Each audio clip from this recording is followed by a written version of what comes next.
Denver, Colorado, make some noise for Josh Johnson.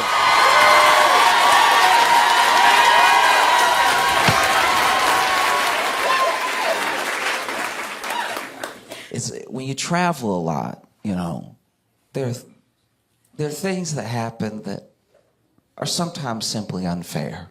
You know, and I mean past the regular stuff, past a delayed flight or anything.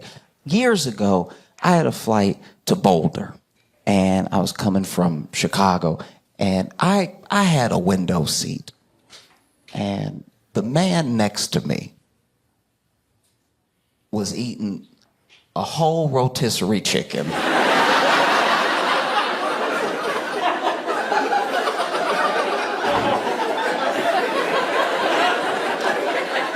And when I say whole rotisserie chicken, I want you to understand, you know when you go to the grocery store and you see with the bubble, it was that. This wasn't just some chicken, it was a whole chicken. And there's nothing like when you meet somebody and they start out nice and then they betray you, right? Because we had a very cordial conversation initially, a very I'm not crazy conversation, then he switched up on me, right? They say that not all heroes wear capes. And apparently not all terrorists have bombs. Because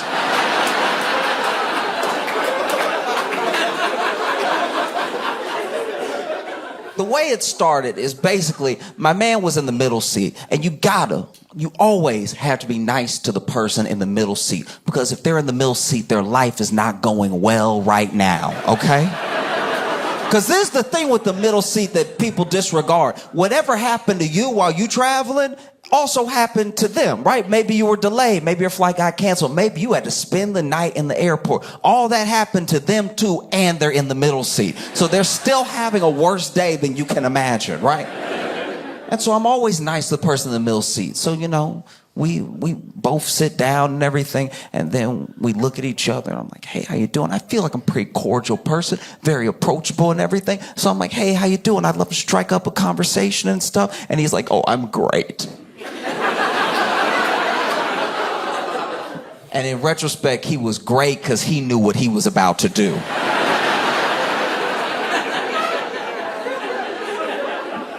And then we just started chatting, right? He was like, why are you flying to Boulder? I'm like, oh, I'm going to do a show. Why are you flying to Boulder? He's like, oh, I'm going on business. I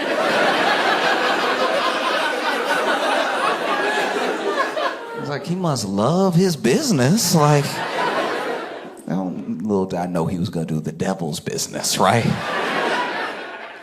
And so we are barely diagonal. We're basically one wheel off the ground when he decides it's his time to shine, right? And so this man reaches under the seat. He kept it under the seat because he wanted people to think it was a carry-on, right? So he pulled this chicken from under the seat. I had no idea what it was because it was just in a bag, right? So he pulls this from under the seat, and he really pulled because I guess it got stuck, so he really pulled it, right? And then he pulls up and he lifts it. And this man is bigger than me. And anytime somebody is bigger than me and making me nervous, I go through scenarios in my head of what could happen next, right? So then he pulls this bag up and he lifts the bag. Now the bag the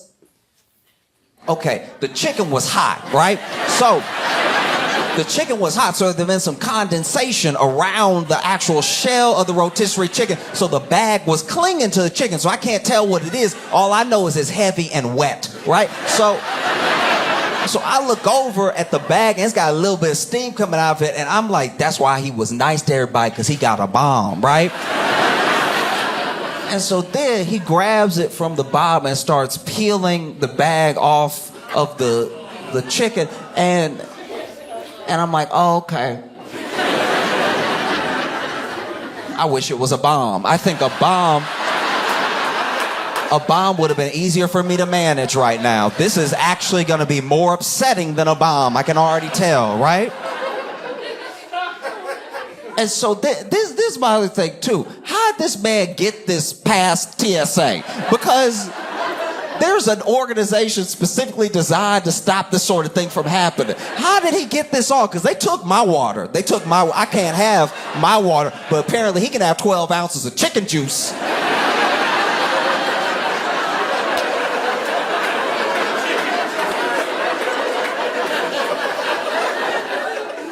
So then he holding it up, right? And I'm not gonna lie to you, even when we were just chatting and stuff like that, I thought he smelled like chicken when I met him.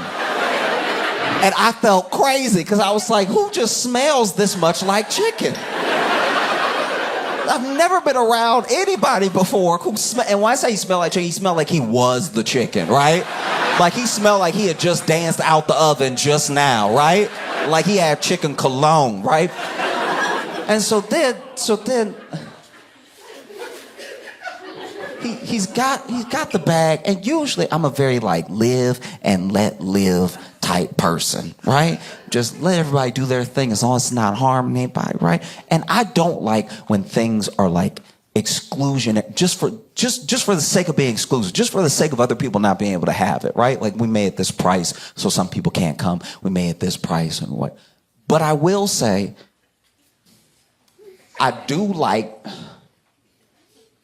we need to keep planes plane prices, because when planes are bus prices, bus behavior comes to planes.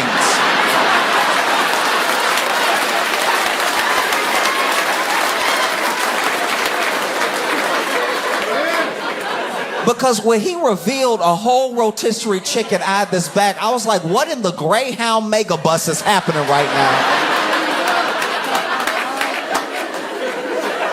This is not behavior for the air, right? And so then he lays the chicken down on the tray table, and I've never seen this before, because I guess it was a big enough chicken that the tray table actually had some give to it. And I've taken naps on the tray table and haven't bent it back like that. That's an FAA unregulated amount of chicken.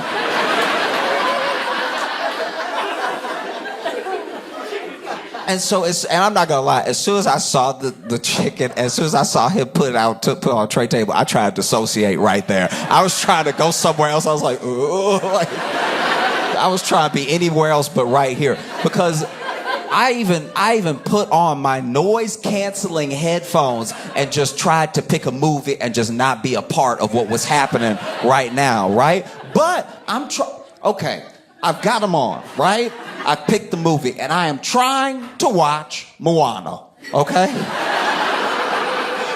But all I can hear is the sound of him eating chicken. Babies can't get in here. Like, and when I tell you, this is how you can tell it was like premeditated too, because this chicken was still very, very hot, which means he got it right before the flight. That means he went to Albertsons and got a full rotisserie chicken, then was like, well, I have a flight. I don't think that's what happened. I think actually he was on his way to the airport, and he was like, I'm making good time. I got that pre-check. Let me make a stop by Albertsons on the way, pick up a snack, right? And so this man does not have a fork, because a fork would have got him caught, right? He just has the chicken on the tray table, and he is eating it with his hands like he is Henry VIII.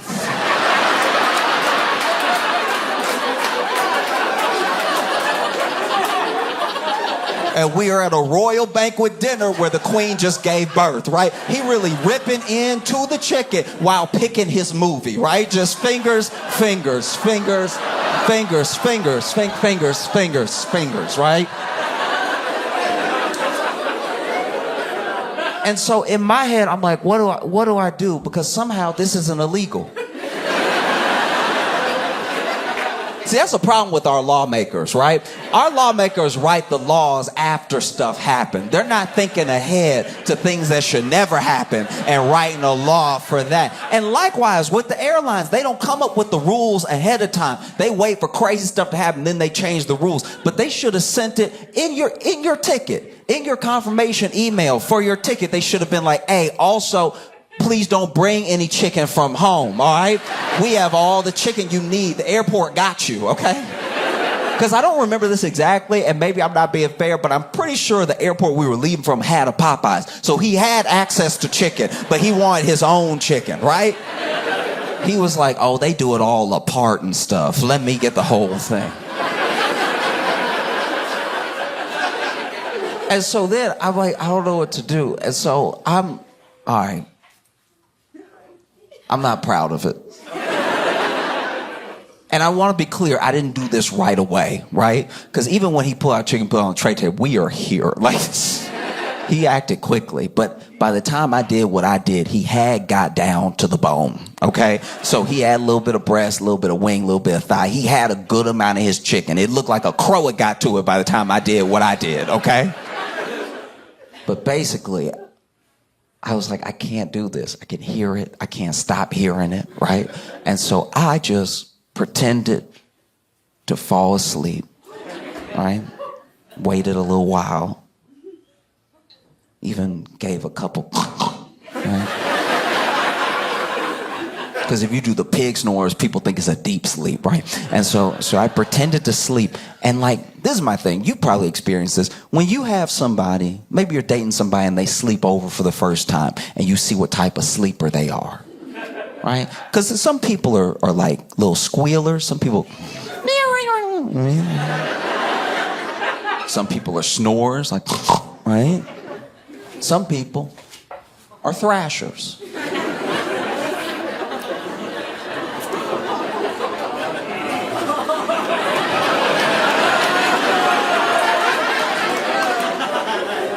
I've been thrashed many times in my life. Actually, it is weird. You ever be sitting there laid up with your partner and then they thrash you and you're like, was weird that your fist was closed. Like,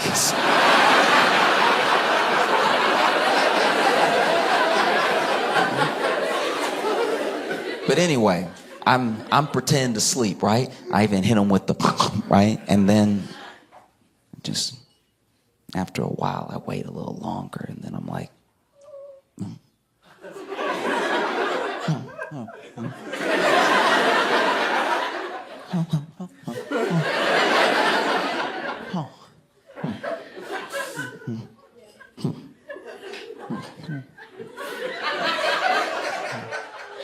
bah! And then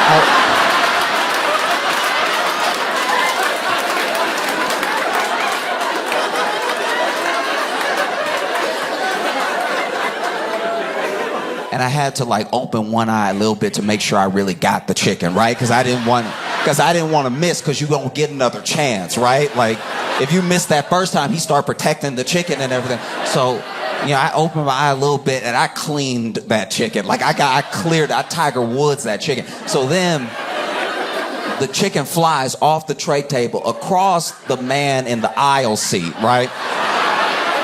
I forgot to mention, there was someone else who witnessed this entire thing. I'm actually very interested in what his perspective was, because he didn't have headphones on, so he heard him eating the chicken in his ear. And I'm telling you right now, if it was bad for me, it was horrible for him, because the sound of a grown man eating a rotisserie chicken with his hands does sound exactly like a dog eating a person. It's just as horrific. The sound will never go away, right? I can hear it right now, right? And so then chicken shoots across him. It hits the tray table not the tray table, the armrest of the other aisle seat, and then it hits the ground, where I think it had some bounce to it because it still was mostly intact. So it was going to move like a chicken would move, right? Now I got to keep my eyes closed again because I'm supposed to be asleep for this, right? But I do hear a muffled scream through my headphones, and I don't know what it was, because once again my eyes are closed. So I don't know. This is what I think happened. We were, as a plane, we were making a little bit of a turn. We were at a little bit of an angle, right? So we weren't still ascending, but we were like dipped a little bit like this. So I think that the chicken hit in the aisle, rolled back a little bit, must have rolled into a new person's aisle, right? And And so then it rolled into their aisle and they looked down and all of a sudden they got their foot in a chicken, right? And that, because it wasn't a scream like, ah, it was a scream like, and that's...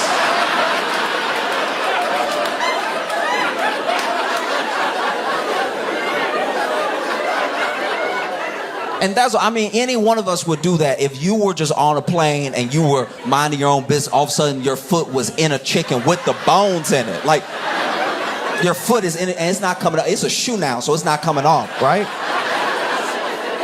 We'd all be like, And so then I hear him through my headphones. He's like, what the hell? Like, he screams, what the hell, right? And so then I gotta pretend to wake up. So I'm like, oh,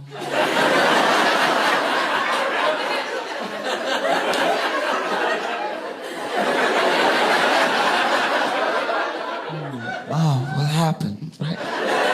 He's like, dude, you knocked over my whole meal, right? He's like yelling. I'm like, oh no, did I? I'm sorry. Can I get you another one?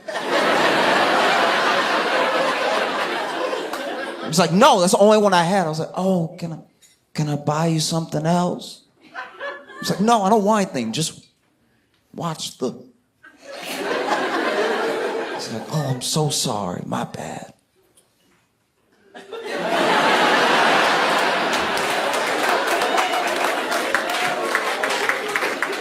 And then I did just have to sit next to that dude on the plane for the rest of the trip. I've never had anyone shoot me dirtier looks than this. He was just looking at me the rest of the flight like...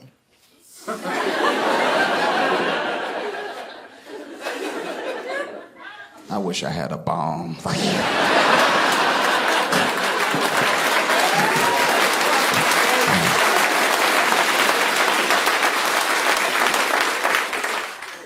We're really in it now, you know? We're really in it now. We have Kamala running, right?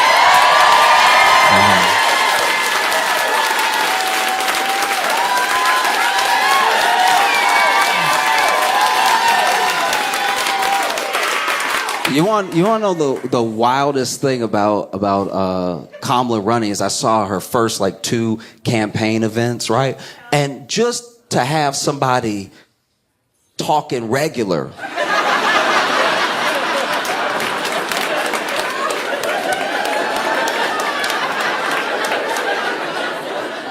Like truly just talking regular. I was like, she might as well have been breakdancing. The way she went up there and said thank you and was remembering names and stuff, she might as well have been hitting that. Like,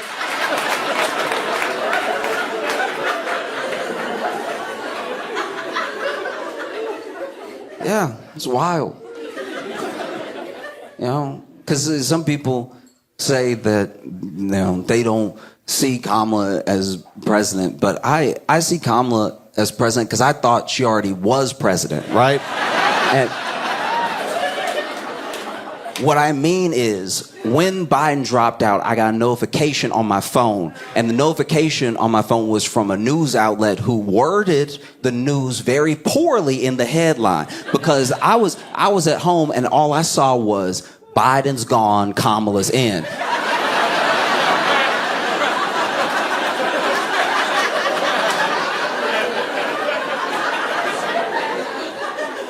And gone is you gotta use gone very carefully when you talk about Joe Biden. You can't just be out here saying gone willy-nilly, right? And so when they said gone, I was like, oh, that was the COVID he got. Like, he got the real one then. If he gone, oh no.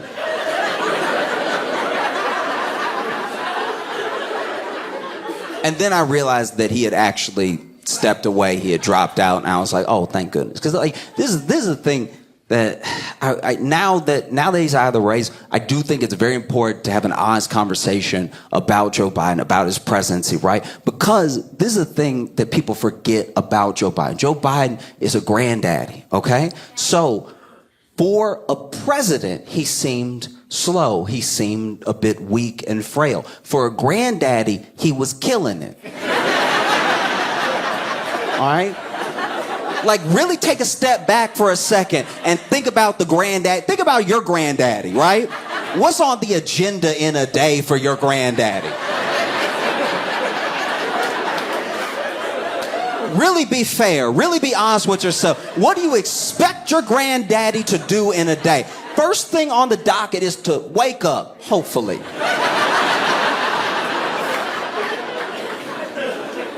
Second, have some jam. Tell some stories. Yeah, like...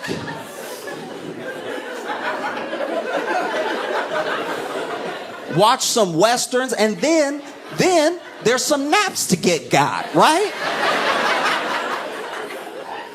You don't fly your granddaddy on 13-hour flights and then make him talk to a whole country and then be like, he doesn't seem up to the job. Like...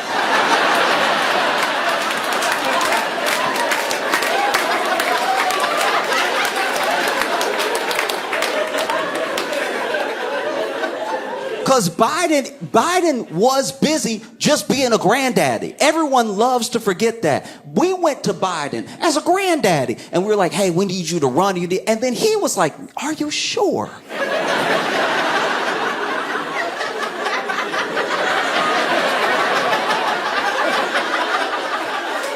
And we were like, yeah, we think you're the only one that can do it. Please run. And then he ran, and then he won. And then for 3.5 years, nobody did any homework. Nobody did any building up of any other candidates. Nobody did any real research into who was next up. So then, election time comes along. They're like, hey, we need you again. And he was like,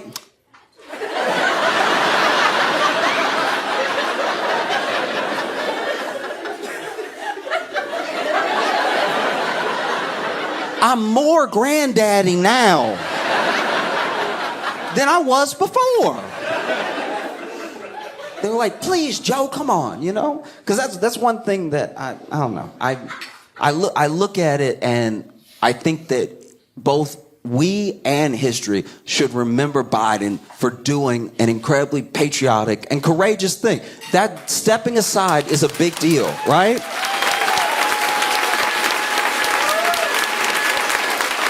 And I want to, it's something that I hope he always knows that we appreciate. For better or for worse, we appreciate it because, some people wouldn't have done that. Some people would have let their ego get in the way. Some people, because this man told the world, he met with world leaders and told them, guys, I'm running, I'm going to win, it's going to be fine. And then he had to drop out, right? Dropped out on a Sunday in a tweet.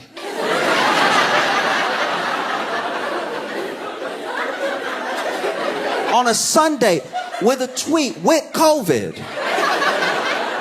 And I'm not gonna lie, maybe I'm not being fair, and that's okay, but I was furious at Biden when he got COVID. How dare you get COVID the same week Trump got shot at?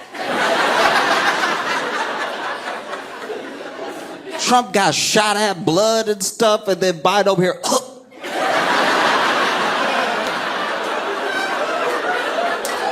I was furious.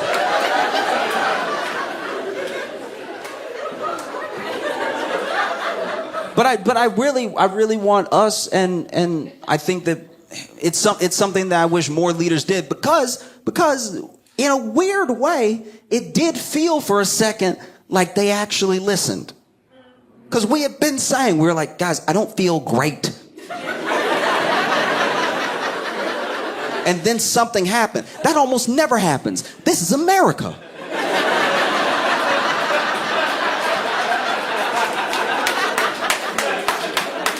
And I think there's like this weird asterisk on his political career and on his legacy now, because then people are like, where does he go from here? He's still president for like 6 months, and we're already like, where does he go from here? Oh, that's so sad. I don't think it's sad at all. I think that Biden has a chance to stamp his legacy now. This dude is He's done. He said he's done. He's not coming back. He's not running for anything else. He's towards his twilight years and everything. Like this is it. So he has the chance to do what every politician ever promises that they're going to do. You got to remember, when people run for the first time, they're talking all that good stuff, right? When people run for the first time, I'm going to do this. I don't care. I'm not taking anybody's money. I'm going to do this. I'm going to do this. And then they get in and then they get got, right? Then all of a sudden they're talking like an assistant manager zombie. They're like, well, we have to really look at the votes. What did they do to you? But Biden doesn't have that. He has to worry about a second term. He doesn't have to worry about next position. This dude could have the most radical presidency for the rest of the time that he's in office. He has months left to exact some of the craziest change you can imagine because he's never coming back. This is it. This is what people wish our politicians had, right? Because you don't know who somebody is until they put in their 2 weeks.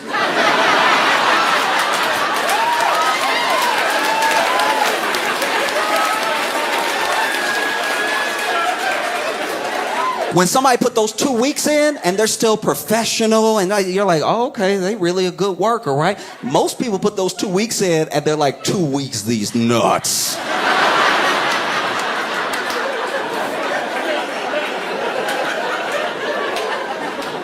Dude, Biden right now has the power to just go ahead and just drop executive orders like mixtapes.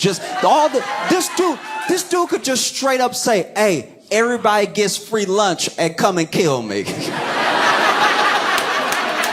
Right? Free school lunch for kids. Everybody get maternity leave. How about that? You can fight me in court. I won't be there. You can fight me in court. Right? And then you look at, you look at Kamala and what her campaign's going to be like and what the opposition against her is going to be like. And it's already started in some sense, but you can tell that people don't really know how to attack her. Not exactly, right? Like they're going to try the regular stuff, like the racist stuff and all this. She'll get some sexism. Don't worry, she'll get it. She'll get some sexism. But like really attacks, like things that make you go, ooh, I don't know about Kamala, right? They don't know. And you can tell they don't know because okay. I saw this one attack I saw against Kamala. This is wild. Okay, let me see. All right. No, I'm just looking around because I feel like, look, I think maybe only the black people will get it first, but I'm gonna bring everybody along, right? Because then basically there was an attack on Kamala where they were like, Kamala Harris's great granddaddy was an Irish slave owner that went to London to oppose abolition. And then every black person I know was like, yeah.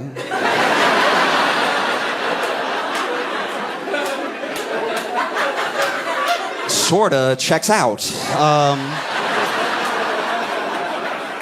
There's a reason it's her great granddaddy and her great grandma wasn't mentioned.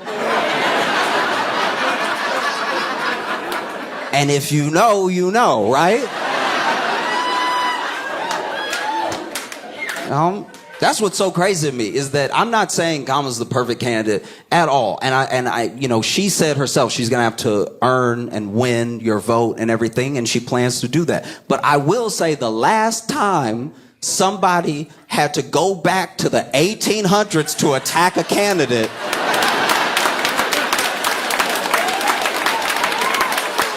was maybe never. That's so crazy. Her great. Yeah.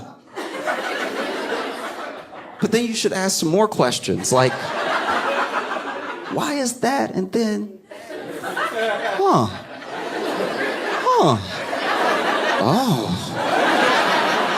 You know what I mean? Because the only people that caught it are the people who really understand slavery. And that's the thing that's so crazy, is that Republicans are trying so hard to attack Kamala, they may accidentally teach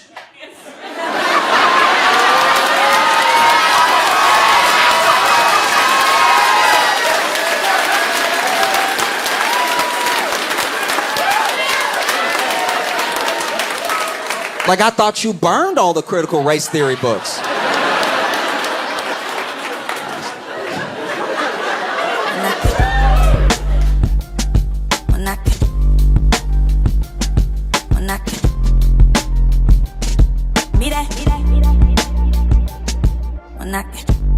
He's the newest correspondent on The Daily Show. Ladies and gentlemen, make some noise for Josh Johnson,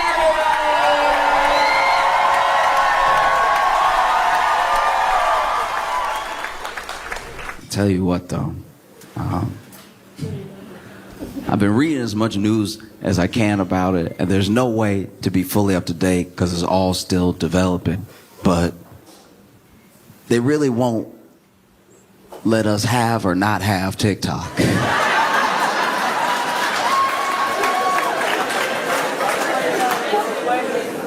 There's so much conflicting news. I've never seen so many notifications on news. News notifications that said maybe.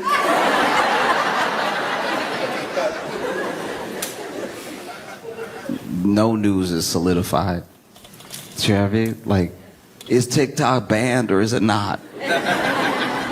You know, because it's like not right now. But it's not right now the way TikTok feels like how I used to pay my light bill. Do you know what I mean? Because it be looming. I'm like, they gonna shut it off. I gotta get together, they gonna shut it off.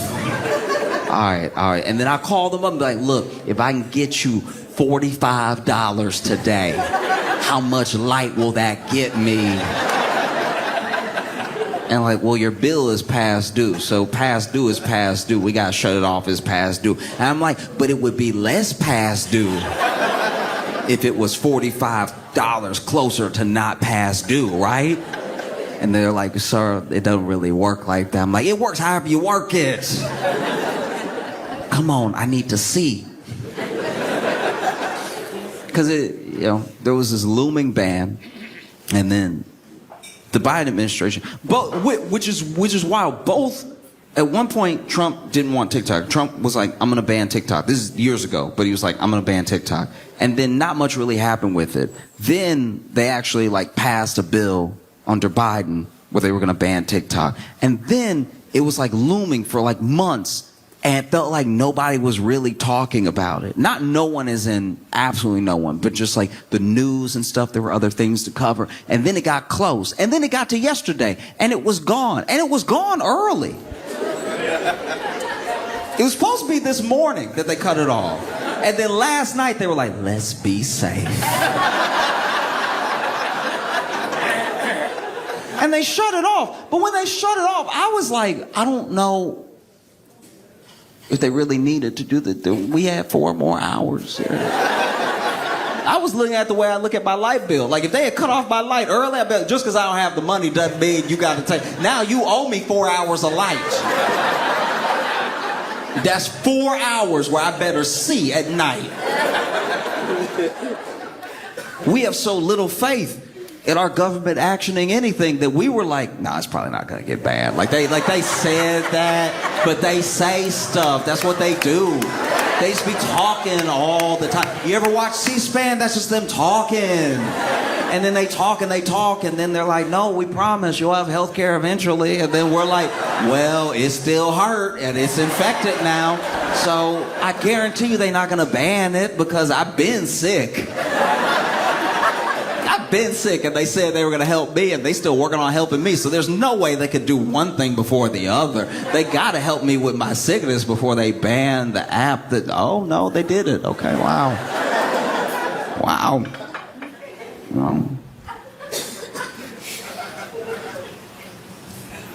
It also comes down to what people use the apps for, because they all serve a different purpose.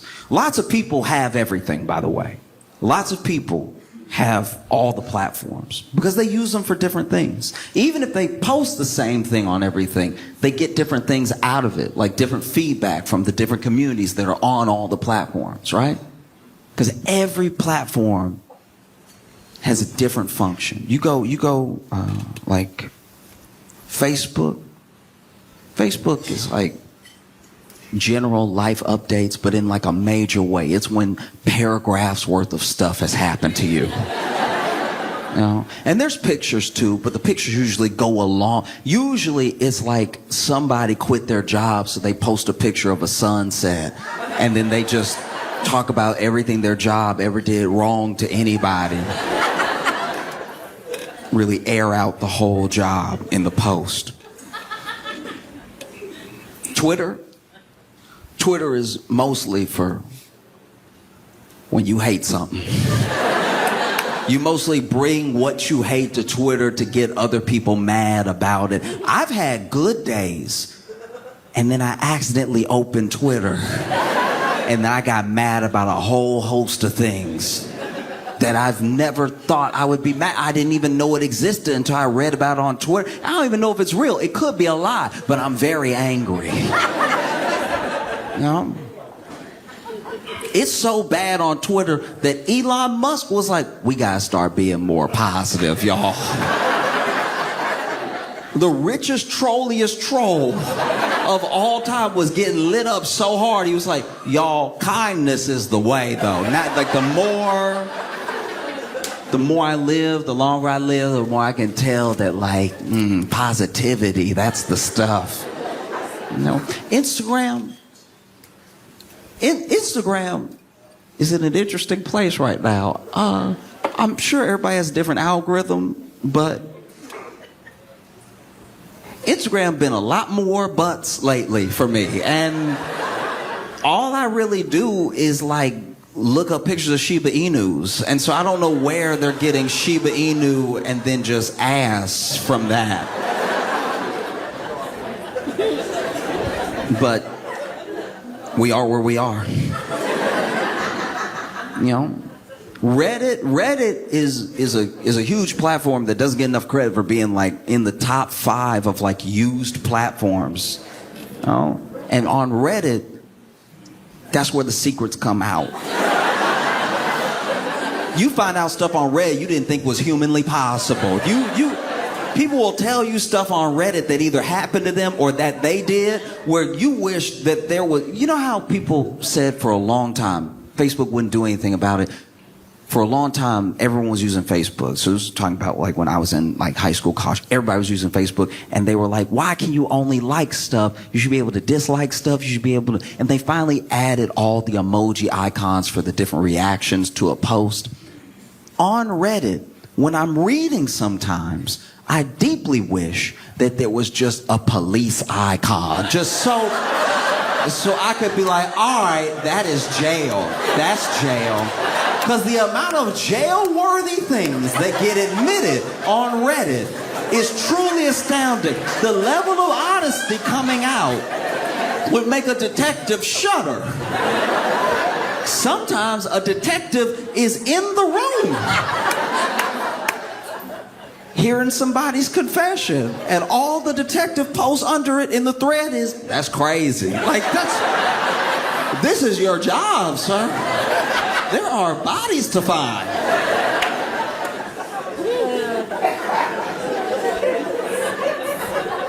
And then TikTok served a new purpose. TikTok was in this really interesting place. I don't know if it still is to everyone, but it had the jump. It had the corner market when it came out on like authenticity. Yes. You could blow up on TikTok by being yourself. There was no like algorithmic thing that you had to figure out. Some people went that route. Some people were like, oh, you know, you have to have a flash on your video in the first 2.5 seconds. That'll make people blink, and before they know it, they've been watching for 10 minutes. Like, there were all these posts about how to get people on your page and keep them there and get followers, stuff like that. But mostly what people were won over with and how followings grew was people just being themselves. In fact, people on TikTok didn't like a polished look. That was like a real separation from the rest of social, because everything else, whether it was YouTube, Instagram, Facebook, even Reddit, when videos were posted to a degree, people really got into the production quality, because for so long all we had was Hollywood.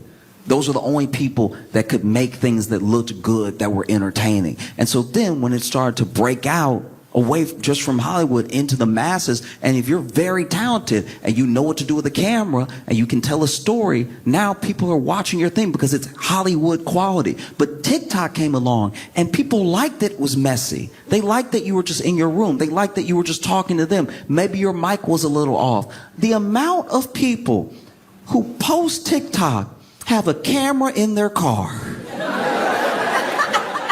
to talk to the world.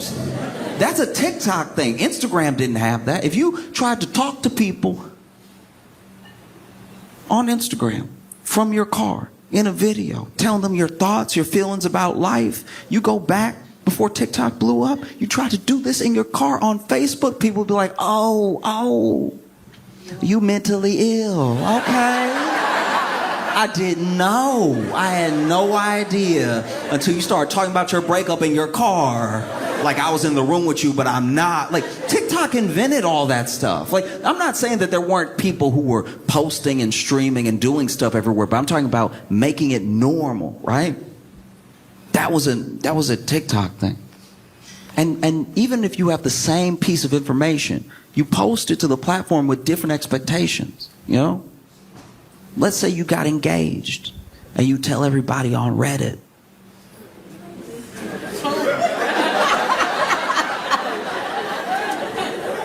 Not everyone, but a lot of people on Reddit, when you post your engagement photo, for some reason they'll rip you apart. For some reason, they'll really come for you like, why you so tall? Of course, another Chad gets a girl. I mean, because people on Reddit, they can be incredible and they can be ruthless. Like any app, all of them. But Reddit, people have a special talent for getting in those feelings, you know what I mean? Like, you'll just post a picture of your hand with the engagement ring on it. Why your finger's so fat? I'm surprised you got it on. You're going to have to leave it on for the rest of your life. It's never coming off now. I hope he the one, because that ring never slipping off. You could have all the butter in the world, okay? You post your engagement to Twitter. Good luck. They may not rip you apart, but you may be served with like an entire essay about how marriage was actually this form of slavery that's been used by the patriarchy since the beginning of time, but really in feudalism to control women and stop them from finding any joy or autonomy of their own. And every time they try to break away from this sort of structure, they get beat back down by other women actually with the expectation that they're going to build a nuclear family, because without them the country will fall into shambles and it'll all be their fault. I mean, everything is a woman's fault when you think about it, but for the most part this one thing will be their fault because it's them actually doing it, you know what I mean? And then you'll get to the bottom and be like, I regret posting.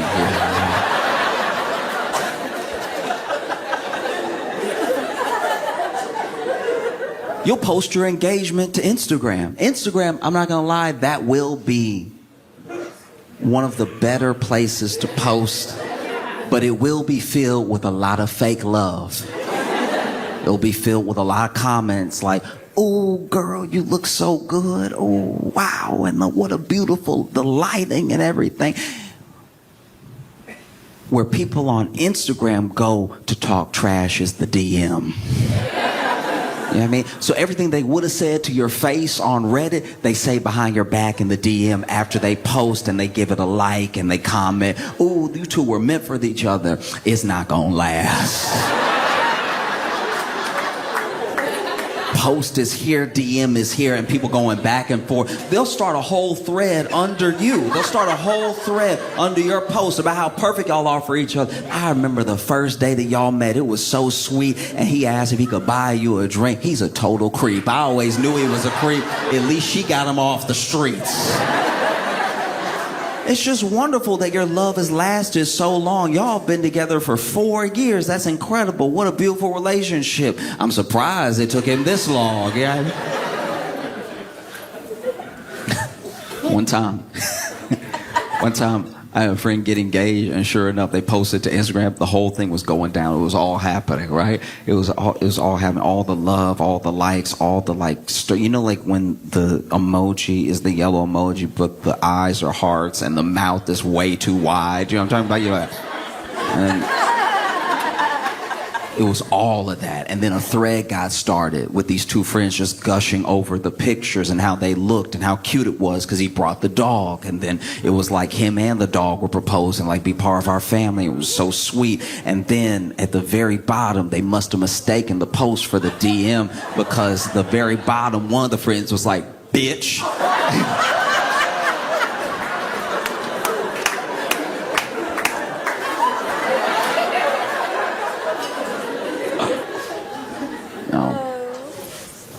You post your Instagram, you expect certain things, you know.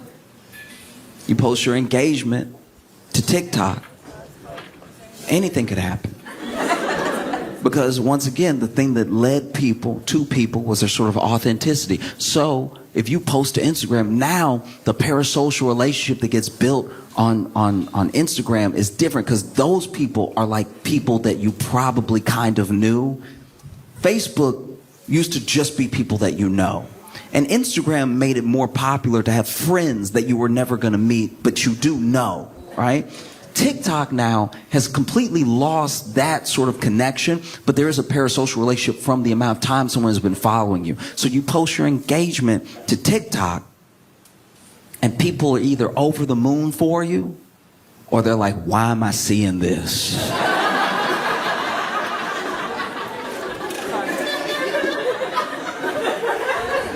What's so special about your love that's on the For You page? Like, I'm not really digging this at all. It's either people who have watched you make TikToks about going on a date, about meeting the person, about dating the person, and then now you're engaged and they feel like they're there with you because they've watched you over this 4-year period. Get close to a person, start to trust them, talk about love, talk about relationship, and now you're engaged. It just feels like this moment that everyone's having together, right? Maybe you're pregnant. And you post your pregnancy announcement to Reddit. Yep. You post your pregnancy announcement to Reddit, and Reddit is like, good for you, I guess. Glad that you found somebody to bring somebody into the world with and stuff. Good. Happy for you. Here's a picture of Pikachu for some reason.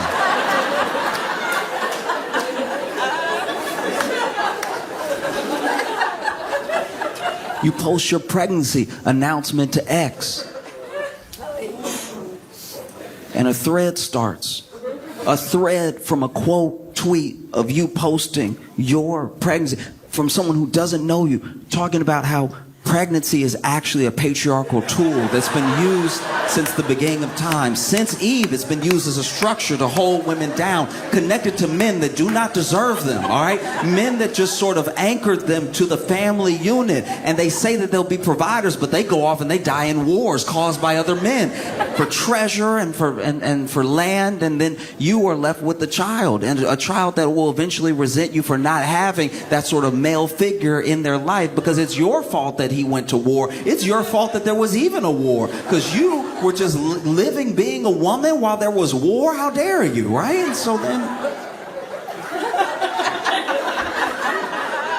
people start arguing in the thing. People you don't know, by the way. You don't know these people at all, but now they're arguing about the merits of pregnancy, and then it turns into this weird thing about if you should breastfeed or use formula, and then everybody's like kind of attacking each other on that, and people are saying some really out-of-pocket things, and you don't really know who these people are because they have like avatars of anime, but at the same time they're talking about how like you're not a real mom unless you breastfeed, and you're like, in what world are you even human, or are you AI? Like, this feels like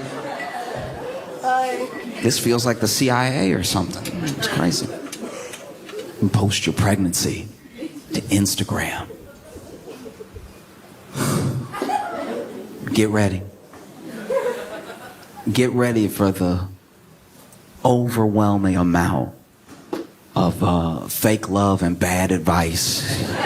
Random bad advice too. Comments that are not only not helpful, they're almost not what the post is about in a way. It'll be like, congratulations, but don't drink any lemon water for 7 months, all right? Like, why? It's like, oh, I did, and now my son is a felon. It's like...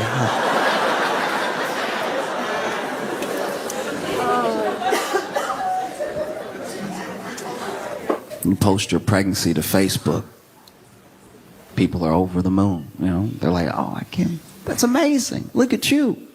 I even read the whole thing. I even read the whole post, and now I'm going to give it the little hug one. You know, the hug one? You only use the hug one when somebody's pregnant or when something really bad has happened. You only use the hug emoji in the best of times or the worst of times. There's no in between. It's never, I got a new job, hug emoji. It's either like, this is the best day of my life, hug emoji, or at 12:58, we lost.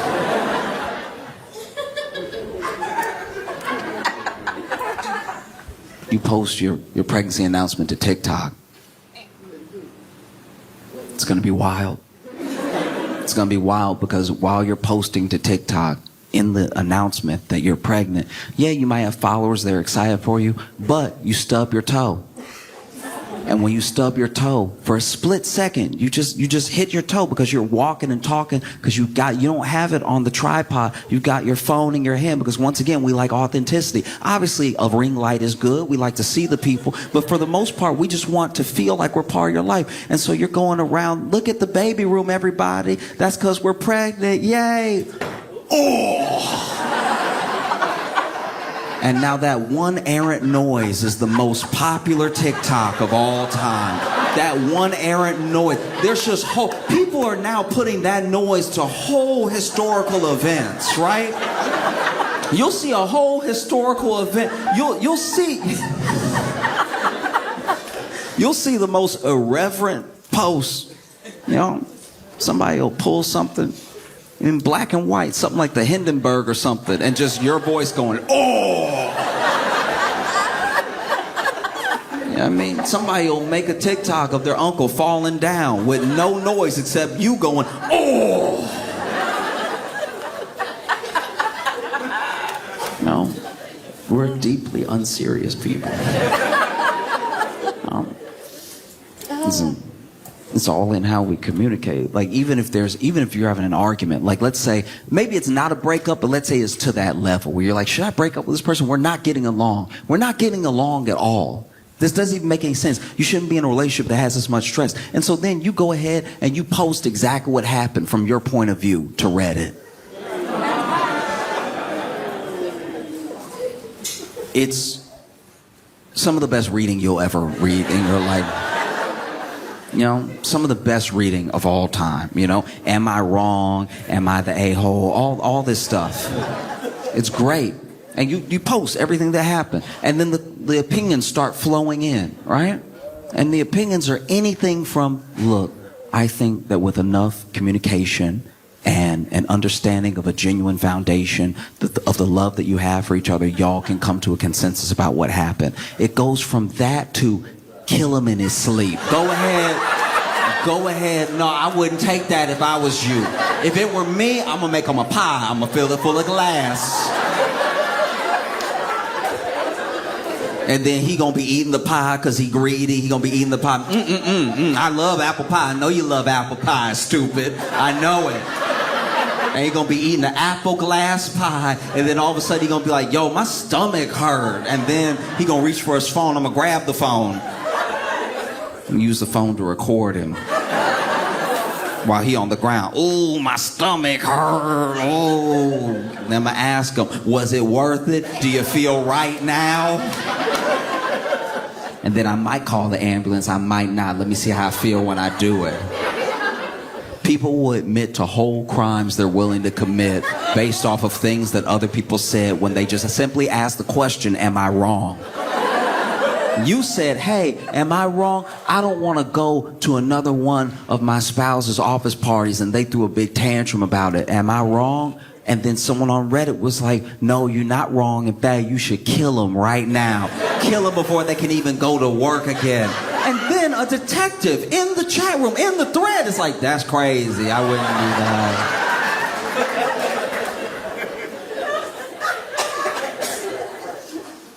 You post an argument that you're having to X. Here's what happened. Look, I'm just throwing it out there. This is what happened. And then you get quote tweeted.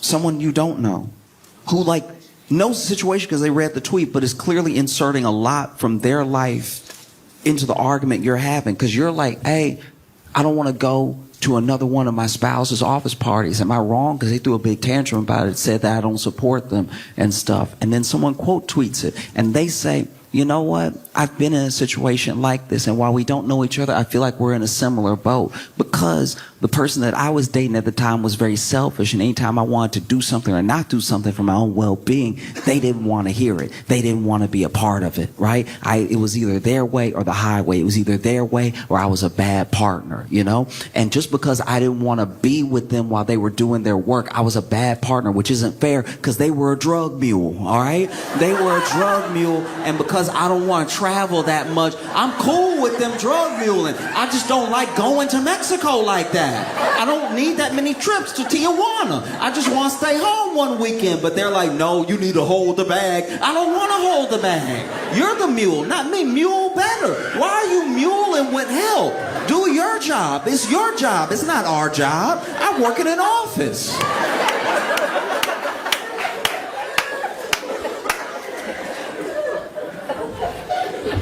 You post the argument that you're having to Instagram. And it's kind of hard because it's just like, it just doesn't really fit in that way. Like it's hard to be like, here's a picture of us arguing. Y'all go ahead and argue about it amongst yourselves. Or you could even tell a story. You could try to tell a story about what happened. But people on Instagram just don't really engage like that sometimes. Like, obviously there's arguments on Instagram and people can go back and forth in the comments and stuff. But as far as like being with you throughout the story of the argument and swiping enough times to see the whole argument, it's probably not going to happen. You know what I mean? You post the argument that you're having to Facebook, and you do get a lot of opinions, but they're mostly emojis. They're mostly like, I'm sorry you're going through that, huh? You know? Or, I can't believe them, angry face. You know? Or worse, you just get a like. I don't even know what that means. I don't know whose side are you on. I'm asking for help, but you hit me with a like. That honestly, in text and on Facebook, is some of the most disrespect that you can do when somebody really needs help, when they really need something, and you hit them with a... Just say you don't care. Please, you didn't even care enough to type out, I don't care. You hit them with a... Y'all, I don't know, I'm in negotiations right now for a job, and they said that I should set my asking price, you know, for my salary, and I've never done that before. And I looked up the normal, like, market salary for the job that I'm doing, and it's a little high from what they advertise, but it's entry level, so I don't know if I should try to bump them up and let them bring me back down, or if I give them a price that's too high, that they'll just not call me back, you know?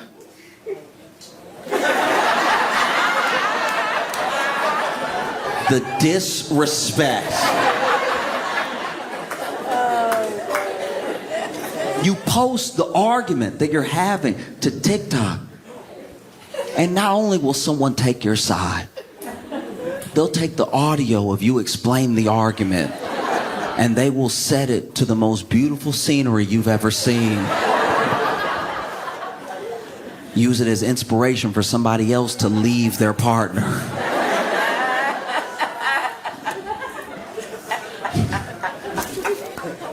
And they turned it back on this morning. It was gone for all of whatever. 12 hours some places. I feel bad for Canadians because apparently got shut off for some Canadians too, and they were like, what did we do?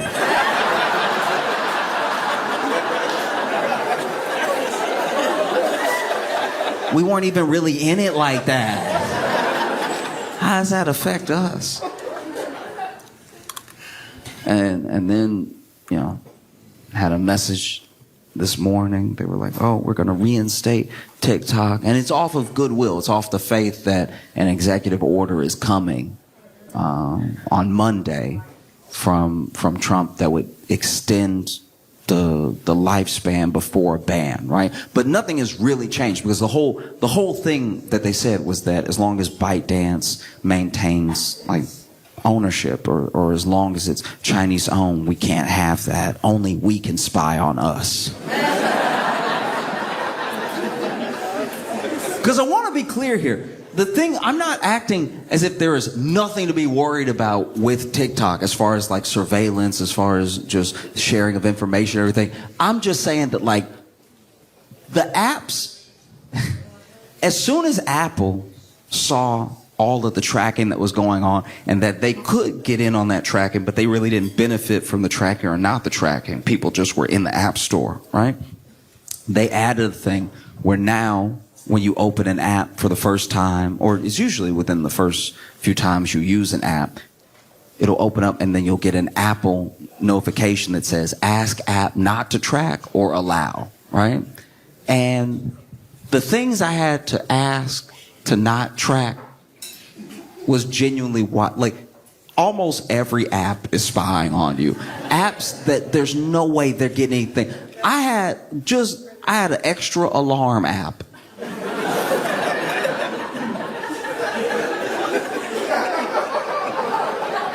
The phone already come with an alarm, and I got an extra alarm because I didn't really like the alarm that the phone came with. So I said, let me download this alarm. And then it popped up on my phone, ask app not to track. I'm like, track what? I'm asleep. Like, who you gonna tell that I'm asleep? Can you imagine just sharing the data just every day? Every day he wake up at 8 o'clock. Do with that what you will. You know?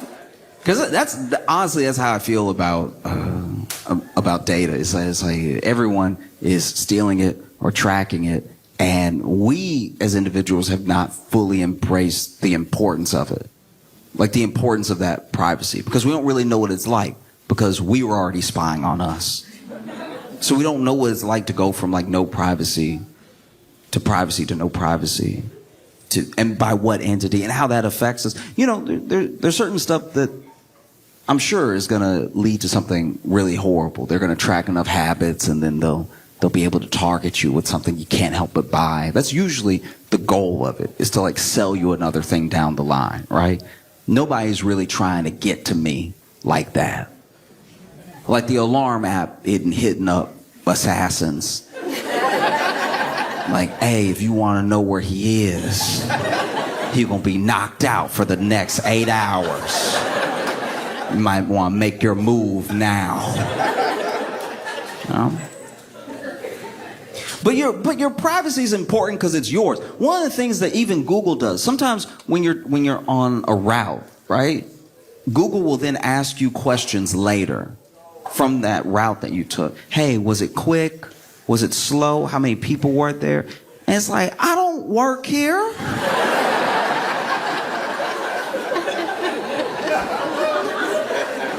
Do you know what I mean? Like, this isn't you weren't with me. You just put it in blue and I followed it. We don't have a relationship like that. How long did it take? Did it take the time that we said, or did it take 5 extra minutes? And it's like, stop trying to get me to help you with your homework.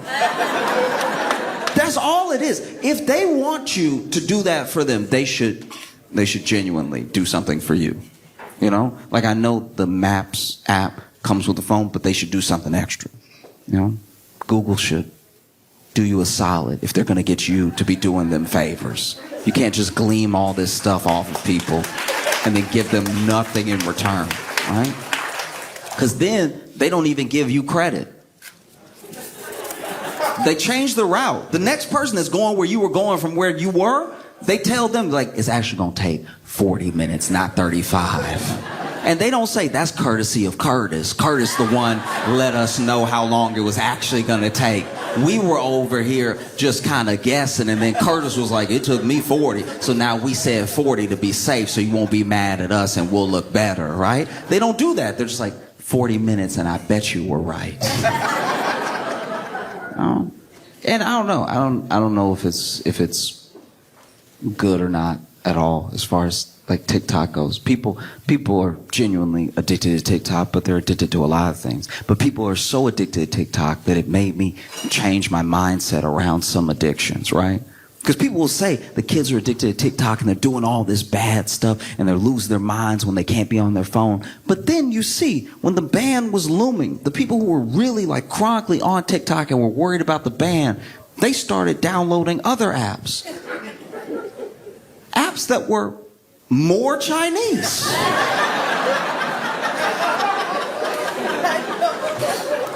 There are people downloading like Red Note. Red Note on the cover, at least for me, didn't even say Red Note.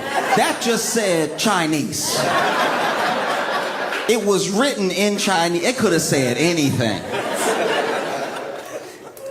Downloaded it, got on it. Chinese users were calling TikTok US users refugees to our face.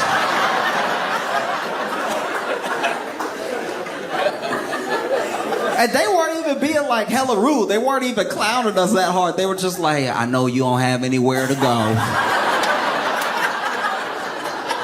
So let this be a new home for you, okay?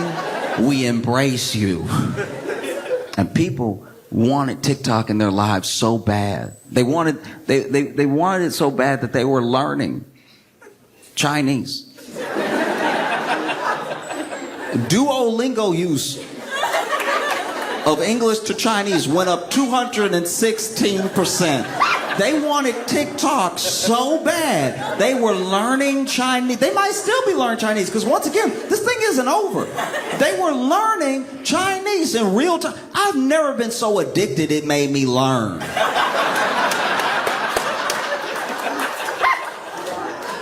Do you know what I mean? You know what no one has ever treated like crack? School, okay?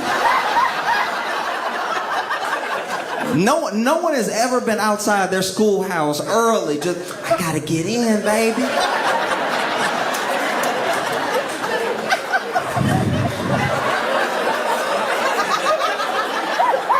No, they got all the math in there. I gotta get me some. Why would you lock the doors like that? You got all that geometry in there, all the shapes and stuff. You know how it is. I just want to be part of it. Let me do some factions, baby. Never. Even when you try to teach people the thing that they supposedly want to learn, sometimes they don't want to learn it. Sometimes you're not in the mood, right? That's how that's how I know that TikTok is one of the most powerful phenomenons we've experienced. There are people in college right now trying to get a degree in something that use ChatGPT often. This is the thing that you said you want to do with your life. You're literally going into debt to do it. And you're still like, hey, ChatGPT,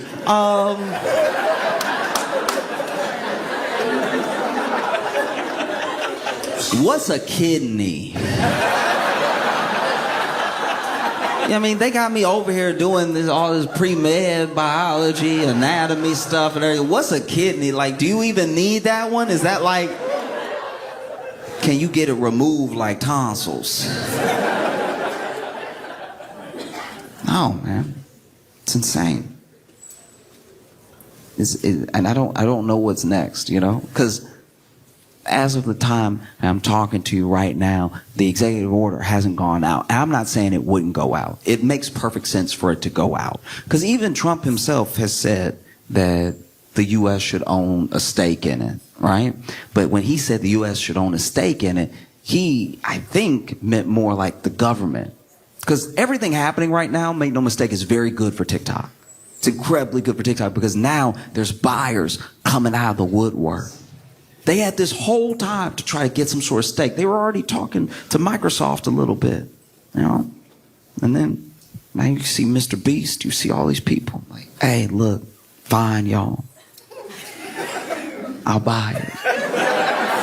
I'll do it, you know? And then Musk is like, I'll buy it. And when Musk said he buy it, I was like, maybe just let China have this one. Like, that's not...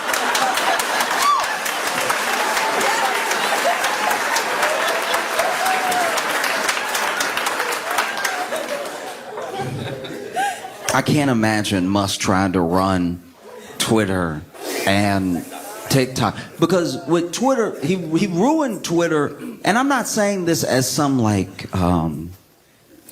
bleeding heart liberal or something like that. Oh, Twitter's not what it used to be. He literally called it X, which nobody liked. I don't know anybody that was like, X? Oh, yeah, that's badass, dog. Yeah. Because then when you tweet, you'll X. So then you could X somebody out. Like you could just be cursing them out on your tweets and you Xing them. I love that. Said nobody. He already changed the name to something that doesn't make sense. And then it's an insane app now. It's genuinely crazy. No one likes it. It was getting big. It was getting big for a minute with the Nazis. No, genuinely, Nazis were like all about Twitter for a second. They were like, first of all, we back, okay? First of all, we back because we were getting banned. We were calling people stuff and getting banned. We were posting swastikas and getting banned. And then we were saying we like wanted to kill everybody and we were getting banned. But now we back. You know, never thought I'd see a Nazi try to crip walk before, but like, they were so excited when he reinstated all those accounts. They were like, I'm doing that little dance. They can't really dance. They really just got the one move. You know what I mean?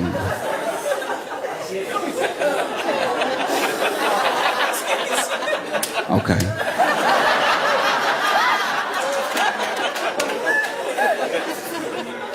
And then they got into it with Elon over different things. Because the thing that tripped me out about Elon buying Twitter and everybody saying it was because he was trying to save or maintain, preserve free speech, is that he immediately, even in the pursuit of buying, even before it was final, he was doing stuff that was like very anti-free speech. Like you would get into it with Elon, and then all of a sudden something would be like off with your account, right? And as soon as he took it over, he was like, guys, this whole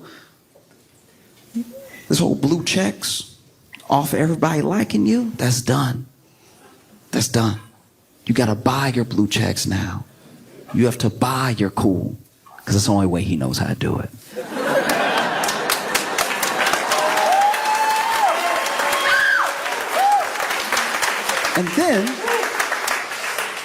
And then this dude made this weird check system which nobody understood. They just knew if you paid like $9 a month or whatever, people would actually see what you tweeted. And everybody was calling it tweet still. Everybody. I don't know who besides the news sometimes says X. And then he offers, hey, I'll buy this one too. If Elon had bought TikTok, I think it would have fundamentally destroyed communication. I feel like, yeah. And look, it may still happen. There may still come a day where, you know, he buys TikTok, calls it X squared.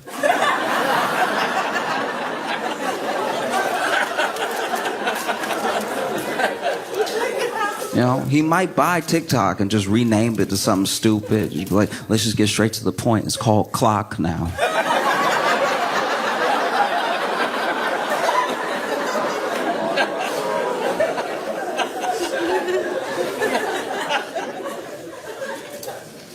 I mean, who knows? We really are in this holding pattern. It's a holding pattern that is deeply frustrating, and it's like one of the most symbolic ways that government can get in the way, because Both Trump and Biden have said, I want a TikTok ban at one point. And then both Trump and Biden have tried to not enforce the thing that they said that they wanted. Because even with Biden, it got down to like, last 5 days of his presidency, and he was like, you know what, I'm gonna do y'all a solid.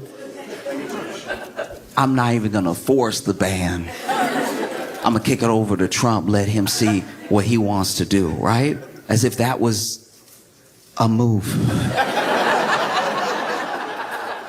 And then the Supreme Court got involved. The Supreme Court, they didn't just uphold the ban, they were like, and you better shut down. I was like, who are these nerds? I didn't even know the Supreme Court could do, like, I knew that they could uphold the ban, like, I knew legally they could say something. I didn't know they could make anybody do anything. Now I'm confused who has the power, because then the Supreme Court was like, yeah, you have to shut down. And then Biden was like, I'm not going to force it. But the Supreme Court was like, you better shut down. And then Trump is like, well, I will issue an executive order. How's an executive order from one president beat another president's not doing anything about it? Do you see how, like, it would be like if you were doing a bunch of illegal stuff, right? Let's say you're just doing hella illegal stuff. You got guns, you got drugs, you're doing all sorts of crimes. And then right at the same time, the FBI, the ATF, and the local police show up, and they just pointing guns at each other, arguing about who's gonna arrest you, is what it feels like. It's like, who can do something? That's crazy. You sitting there, everybody got an AR-15 or a Glock, and you're like, look, I'll go with whoever, but just tell me before I move. Because y'all all got one point at each other and pointed at me. And I just did what I did. I don't want to be shot extra.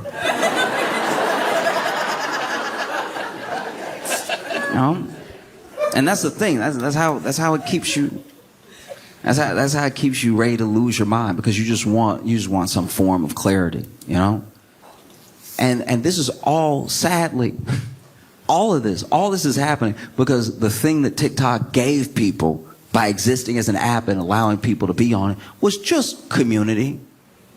That's all it is. People aren't necessarily just addicted to TikTok because they figured out an algorithm that was like very pleasing to the eye, or because videos are very short, or there's like earworm music that you can love to listen to over and over again, or it gets stuck in your head. Genuinely, the thing that addicted people to TikTok was community.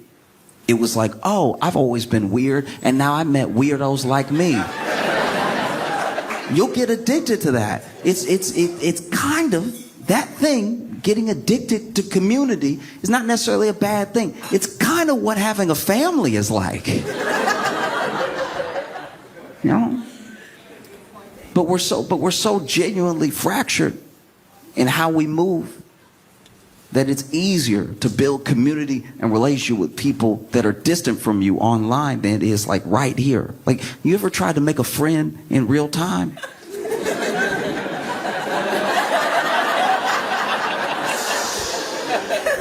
Making a friend in real time. You ever thought you were friends with somebody and then you went in for the hug? Getting a hug rejected is way worse than getting a kiss rejected. Like, a kiss is just like, okay, we're at a level, I thought something was happening that wasn't happening. You know what I mean? And the kiss getting rejected is very subtle, because you can lean in, they can be like, what are you doing, right? Getting a hug rejected is a whole dodge. That's a whole Heisman right there. You ever go to hug somebody you think is your friend? I think I'm friends with people way too fast. So you ever go to hug somebody you think is your friend, and then you get a hand in the chest? It's just like, whoa, what you doing, buddy? What's the plan here? I've tried to hug people before that look like they would rather me rob them.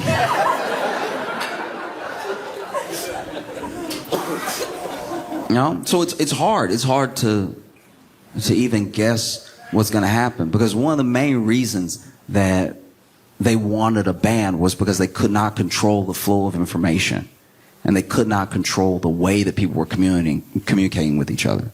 If you can control community, then you have everything. If you can tell a whole community what to do or how to think, then you have a power over them that is really scary, because it's not just a connection that you have with them to get them to do something. It's the fact that them going against the grain may make them lose everything. It's how cults work, you know? And everything that they accuse TikTok of doing is already what Facebook does. It's already what Twitter does, Instagram, you know? They just do it in a different way. And they do it in a way that's not as cohesive, right? Because they are really trying to get your money. And so you look at something like how people operate on TikTok. And sure, there's misinformation everywhere. There's people maybe leading people down a bad path. You wouldn't have some of the hardcore manosphere type dudes without TikTok either, you know? Young people watching this thing. This guy seems cool. He's got a cool car. And he's telling you he can get you girls. He can get you whatever. And so then you watch the next one, the next one, the next one. And before you know it, you are kind of talking like him. You are doing what he does. But that can happen anywhere. That's not a thing specific to TikTok. Social is very powerful. And it's powerful in a way that I think we underestimate sometimes. Because you got to remember that our grandparents did not grow up with this stuff. This is ours. This thing, when you were a kid and the internet was popping off, you know, or maybe you're younger than that and the internet's just always been around. It makes me feel pretty old. You know, I remember I had to explain a modem. Having to explain a modem makes you look like you drove the first Ford vehicle.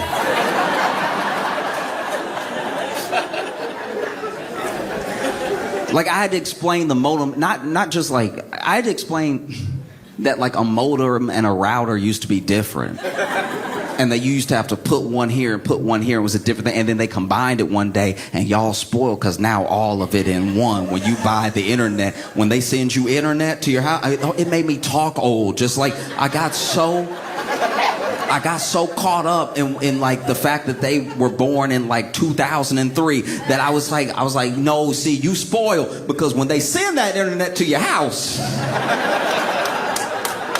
when you plug in them internets, you just get it right away. We didn't always get it. We had to troubleshoot it. We had to be like, now the router say I got internet, but the modem say I don't. So then let these two battle it out real quick. You know, sometimes you got a modem in and the modem didn't even work. You be getting mad. You shaking the modem. Because our grandparents didn't grow up with this sort of thing. But they are just, look, Facebook is their TikTok. Every generation of people has a TikTok is TikTok for the young people. A little bit older, Instagram is our TikTok. And then Facebook. It's TikTok. You want to know how I know it's their TikTok? Because the things that they pull off of Facebook, the things they say to me that they saw on Facebook, I've never heard in the history of my life. I remember when TikTok came out and I was like, damn, everybody 18 and younger can just dance now. That's crazy. Everywhere I do, you would see people making TikToks out in the world just in a parking lot like...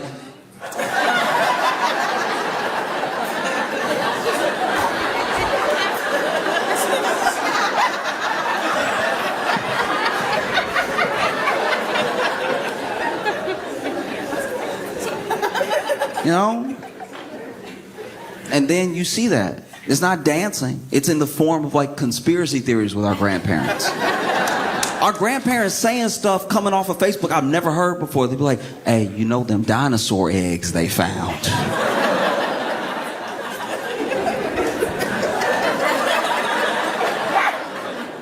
What? Them dinosaur eggs they found. They full of gold.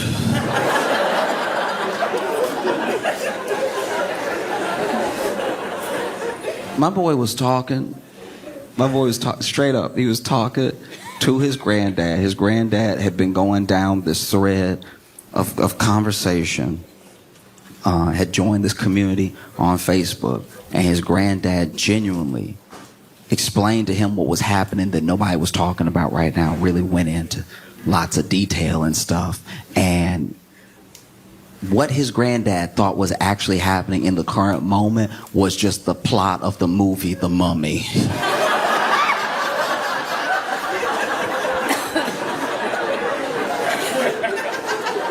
It was just him being like, no, see, you don't understand. So they had buried these dudes a while back. They mummies, right?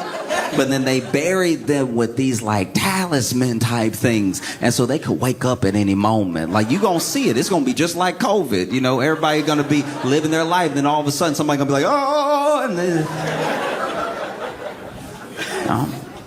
The levels of conspiracy I've seen on Facebook lets me know that, like, okay, part of what's happening is that they literally join. It says it, community. They join this community. And they talk to these people all the time. These people get each other riled up. They enjoy each other's company, at least in a sense, right? They're typing, but it's still like somebody is there. If you want your grandparents to stop believing in conspiracy theories that they get off of Facebook, just call them. It would be the biggest distraction to conspiracy theories we've ever seen. Just call, just distract them. Just be like, hey, you on the computer right now? Hey, how about you just sit down and chat with me? Let's FaceTime. And then in the FaceTime, you can make sure that you don't see the glow of a computer on their face. And you can just talk to them about things that are actually happening. How's your day going? Oh, well, you know, my hip isn't what it used to be. You know what I mean? But just that, building community with your family, stops this thing of like, you know, them dinosaur eggs.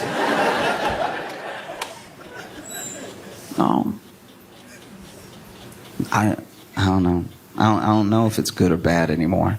You know, like a part of me thinks that maybe it's pretty good because of what I saw as it was shutting down. I saw people sharing some of the first TikToks they ever watched, some of the first ones they ever fell in love with. Everybody was like really coming together. I didn't even see a bunch of infighting. There wasn't like 5 things that men should stop doing if they ever want to date again. It's like, it was just people being like, hey, remember this thing? That was pretty funny. That was so nice. You know? And I hope it can continue that way. I hope we can always treat TikTok like this thing that we almost lost if it does stay. You know? Because when you almost lose something, you kind of hold it a little bit more precious, right? And then it could be like the opposite of X. It could be like...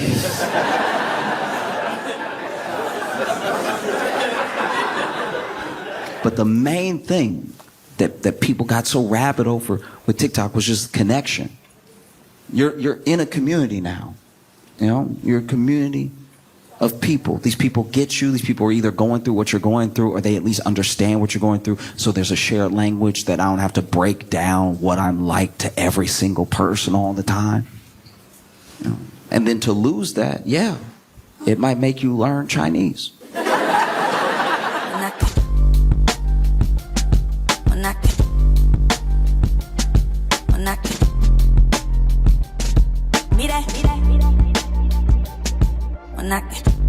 I have been absolutely obsessed. I don't know if you've heard, but there's been a viral Chase money glitch.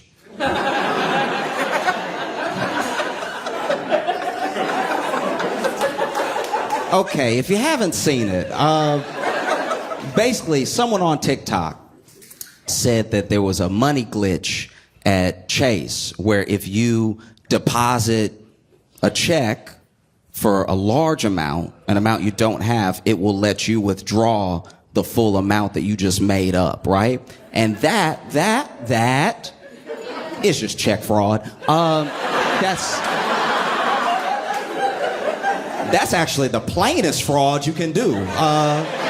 To walk up to an ATM and be like, I'd like to lie, please. That's not legal at all. And so I saw the TikTok and I was like, uh-oh, I hope nobody does this. I hope nobody does. I hope not a single person does this. I hope no one does it because it's the worst type of fraud you can do. I hope nobody does this at all. And then I went to Twitter and 6,000 people had done it. Like, in the time that I saw it, there were already people who were like, yo, we out here living. And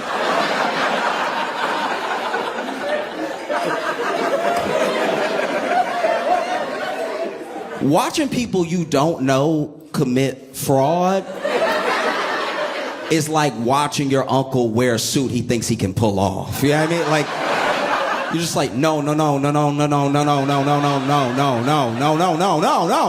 in front of everyone, not in front of everyone. Because that's what it was. It was in front of everyone. They not only did the check fraud, but they all made videos, which is how I was watching. This wasn't a rumor. I was like, that's a high definition camera that you are committing crimes in right now. I am so, man, the jails will be full. That's a lot. Because, you know, they were playing with money that they didn't really have, and they were spending it on things they shouldn't have been spending it on. And so, you know, I know I'm not the first person to say this. I'm late when it comes to saying this, but I need to say it just to reiterate one more time in case anybody doesn't understand why check fraud is a very, very bad idea. They went to Chase Bank, right? And then they wrote their name.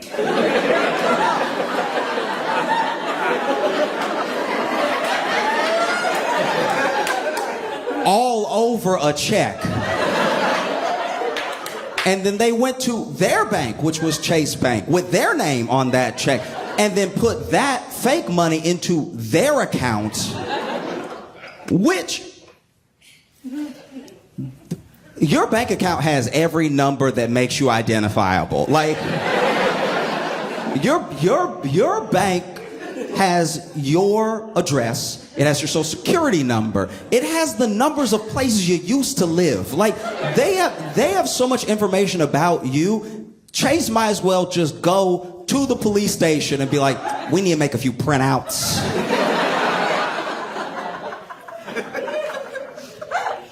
And so people were doing the check fraud, but then this is the other thing. This is what happened. This is why people started doing it, right? Basically, the glitch, as people were calling it, some of it was just straight up check fraud because they will give you a portion of the check because they haven't verified the check yet, but it's law that they have to make a portion available immediately, right?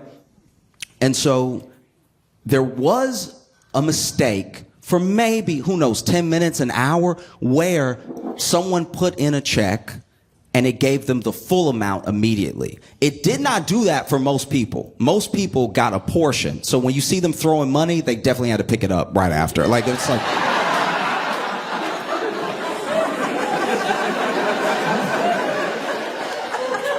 Don't let the internet lie to you. Like, they threw that money for the video and then they were like, oh God, I always, whenever I see stuff like that, I always think to myself, like, y'all didn't factor in the wind at all. Like, you balling for these next 3 seconds, but as soon as there's a gust, you're going to be running into traffic, screaming, no! And so basically, you know, there was that side of the glitch. Another side of the glitch was that there were people who were also requesting loans, like pretty high loans. And the loans were also appearing, for some reason, appearing in their bank account in full, even though all the money wasn't available, right? So that part is a mistake on Chase's part on the website. But what's actually happening when they were withdrawing the money was just a little bit was coming out. That little bit was just a portion of a bigger amount, right? But then Chase caught on pretty quick because they posted it to the internet, right? Which is where Chase also is. If Chase was one of these mom and pop banks where mom worked the teller and dad was the personal banker, maybe they would have gotten away with it for quite a while. But because Chase is also on the internet, Chase saw the mistake they were supposedly making. They corrected it immediately. They put a 7-day hold on people's accounts that were affected by this like activity, right? But then, because they never had the money and because they already withdrew some of the money, they were getting negative balances as high as like $72,000, right? Which red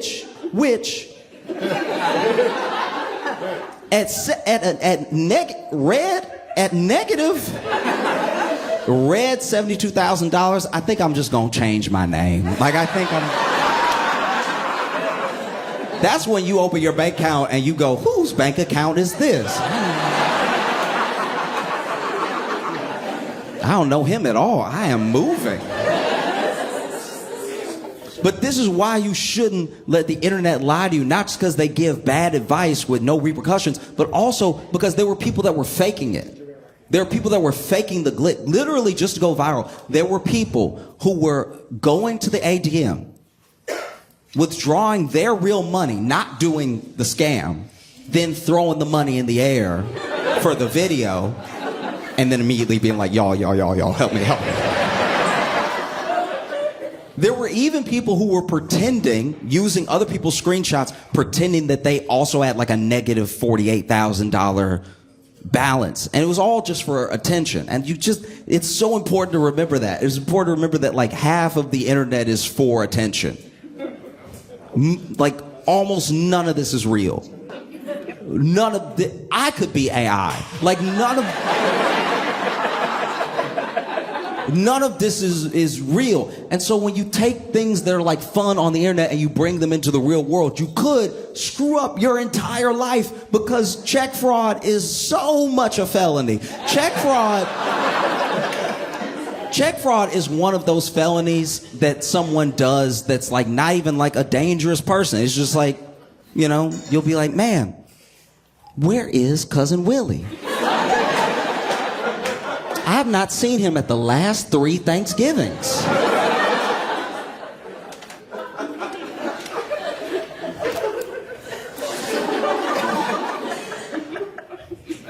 And then your grandma go, okay, so Willie, he got into a little bit of trouble at Bank of America. It was a misunderstanding with her. Because grandmas always try to make you seem like less of a criminal. Like grandma, you commit a crime and grandma be like, he had an accident. It was an accident. He is a sweet child. It was an accident because basically he got a little argument with one of his friends, and then he fell, you know, because they were pushing each other. Then he fell on his friend, but he had just been holding a knife at the time.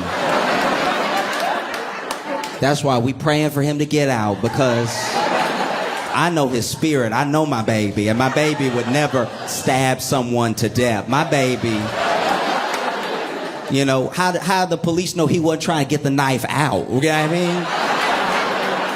That's why it went in so many times, because it kept slipping in and he kept pulling it out. Why didn't they ask why that man's body was magnetic? Why didn't they do that? My baby ain't no murderer.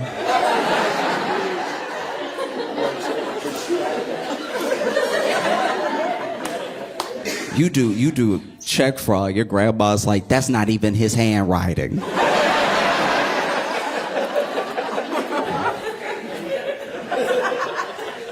But grandma, is his name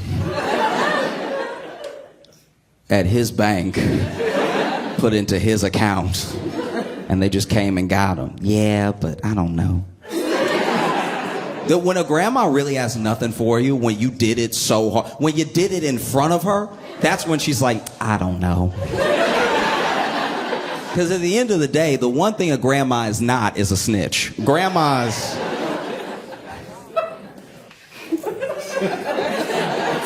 Okay. All right. So back in the day, so I grew up in Louisiana, right? And back in the day... we weren't friends, but I knew this kid, and he was like, this kid in my neighborhood was getting arrested, and it was a whole big scene because, like, basically, I don't know what he was getting arrested for, but the police thought that they needed 18 of them. Like, it was, I don't know what he did, but everybody showed up, if nothing else, just to watch. Like, that's... And that dude's grandma came outside screaming, like, he didn't do it.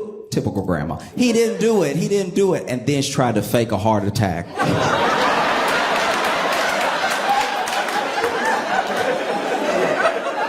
I was like, damn, grandma G right here.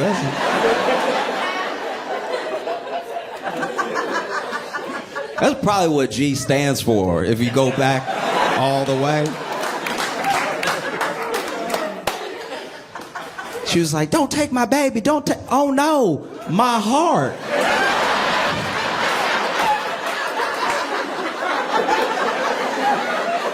And you could tell she was faking it too because she like really planned the fall. Like the fall, because she knew she couldn't just fall however she wanted to fall. She may never get up again. So she was in her little nightgown and everything, looking for a soft spot on the ground. Oh no, not my baby, my heart.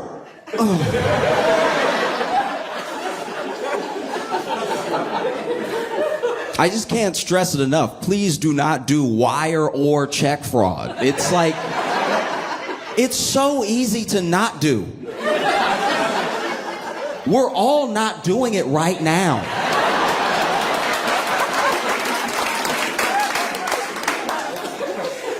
And I don't want to, look, I'm not coming from some holier than thou place either. I understand crime. I understand why people do crime. Like, if you've ever been broke, you get crime. Crime makes so much sense if you're broke. I don't understand when rich people do crime because they already have things. Do you know what I mean? If you do crime as a rich person, you're really doing it for the love of the game.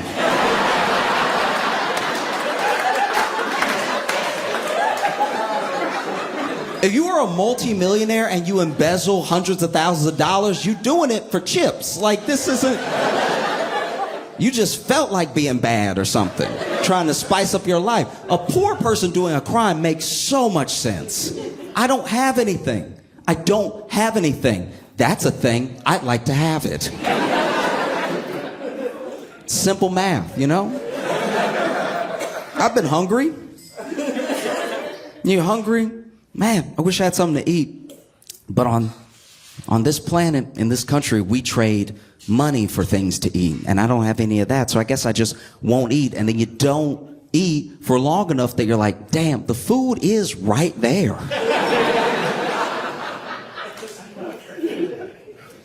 You know what? Today's the day. I'm gonna do a crime. And then you grab an apple or something, and then, you know, grocer sees you, and you try to run, but you can't because you don't have any energy. So you get caught, and it's all very sad because you get charged with theft, but you took it because you were hungry. Like, crime when you're broke makes sense, you know? We don't like it, but it's true. It just does. And it's weird because it's like, Chase isn't... Chase...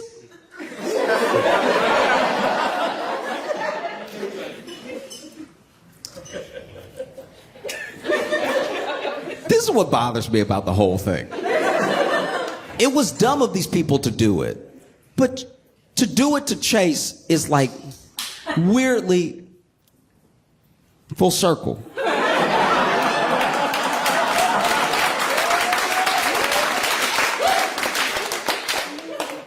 Chase got bailed out in 2008 for about $12 billion. And they needed those $12 billion because they were playing with money that wasn't theirs, and they were... They made the video, it just didn't go viral, you know what I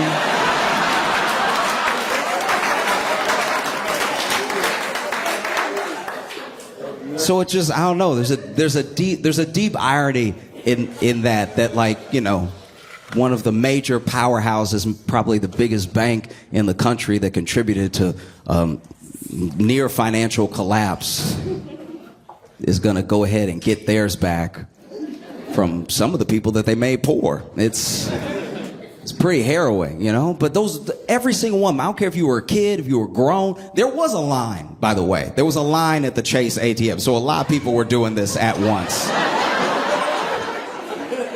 There was such a long line. Okay, I didn't know about the scam until late. I am late when it comes to everybody doing this. It's already over, and Chase has like settled it, and they're probably gonna go get their money back. But I was in line one of the days,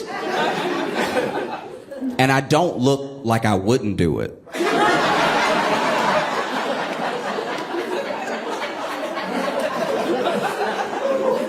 I'm standing in line like, come on now. Line's never been this long before. That guy's throwing money. That's irresponsible.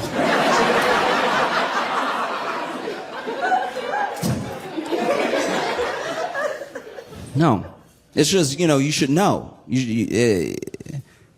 I don't care your age. I don't care if it was on the internet or if it was a rumor you heard in real life. You should know that you cannot just take money that's not yours as a poor person. If you want to steal millions of dollars, you need to already have millions of dollars. There is a Chase money glitch. It just only benefits Chase. The only people who can just print money with absolutely no consequence are the Federal Reserve. Everyone else has to deal with it.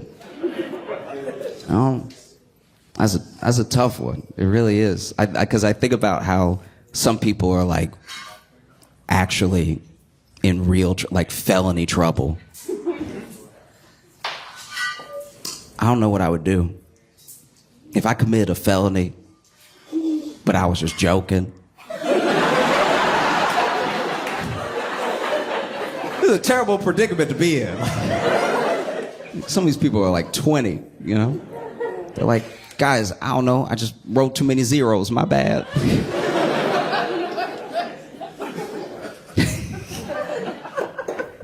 The only one of these scams that I really thought was like funny and was really rooting for the people on was that DoorDash one. I don't know if you saw this, but basically there was this DoorDash scam that was essentially the same thing. It was kind of tied to a Cash App scam. There are a lot of scams if you pay attention. It is crazy how much we're doing them now, how much we're doing wire and check fraud. We, as Americans, we have become the Nigerian princes of the world.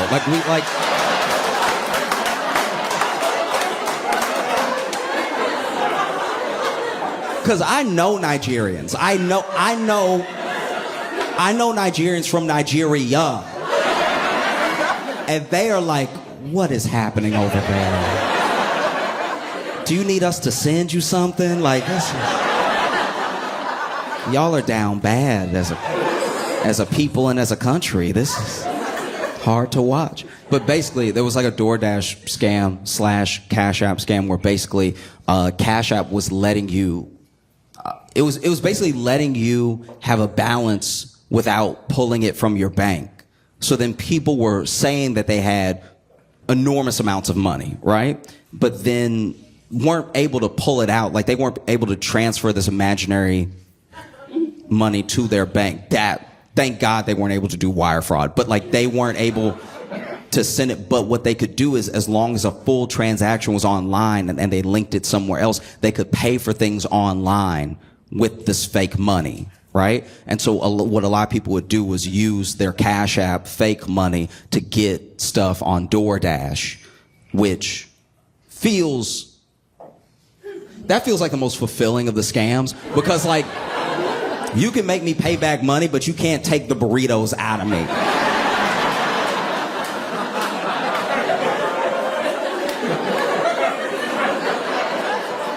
You know what I mean? Like when the police come, I'm gonna be full, all right? And when they put me in the car, that car's suspension will be in trouble.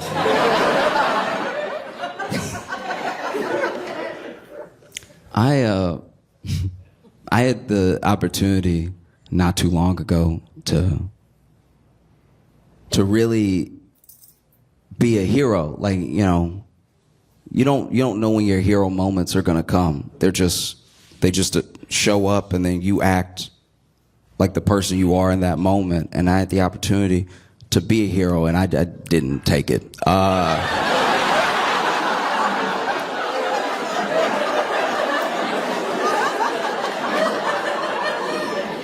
I looked that moment in the face. I was like, you must be looking at somebody else. Huh? I don't know what to tell you. This is bad.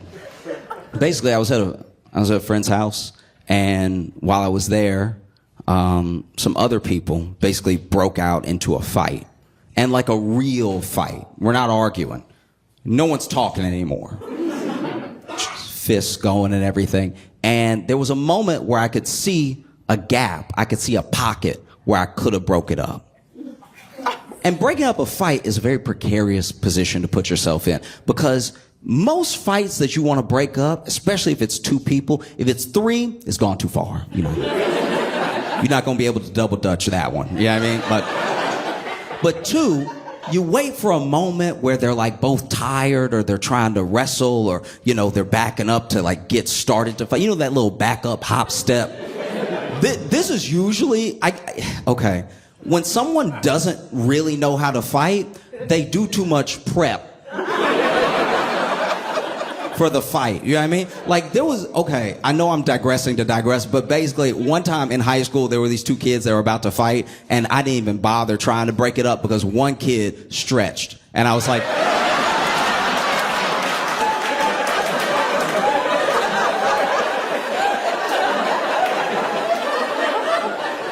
nobody that's really about to beat you down goes, oh, okay, you about to get it.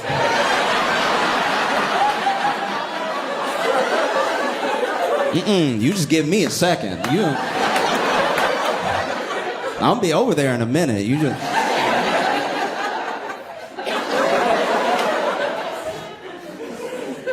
And so, said all that to say that, you know, there was this moment where they were backing up, and one of them, you could tell he couldn't really fight because his hop, when he was backing up to prep, looked weird, right? Because he didn't hop like, you know, like if somebody can really box, or if they've got like some movement, some footwork, they have the little hop. This dude went, okay, then here it is then.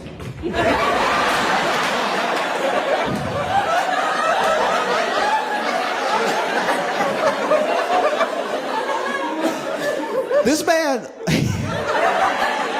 wanted to fight so bad, but just had to step on 1,000 roaches first. Like, in what world is this getting you ready?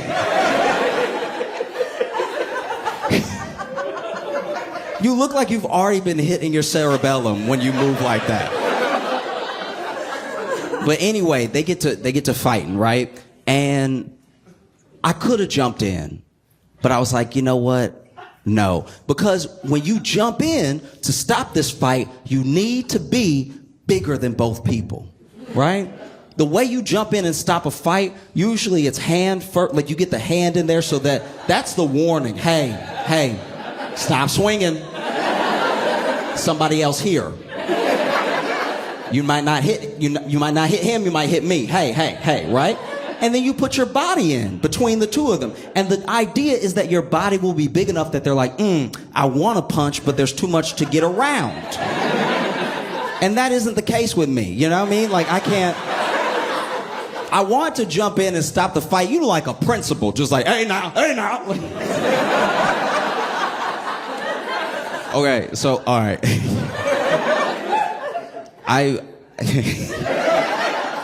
I did see, okay, so years ago when I was in high school, I went with a friend to pick another friend up because all three of us went to different high schools, right? And so he could drive first, so he picked me up after school, and then we went to pick up our other friend. Now, our other friend was waiting outside of the school, but a fight had also, a few feet away, had also broken out of the school, and the principal did this exact thing, like, hey now, and you could tell he doesn't want to get in there because the hey nows were too frequent. Like this man, hey now.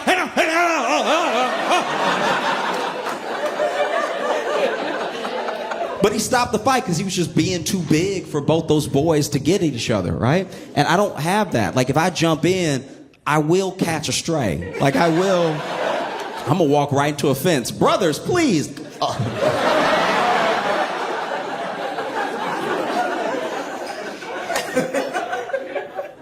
And so then the fight breaks out, and the guy that I thought couldn't fight, it turns out he can fight if he keeps the fight weird, right?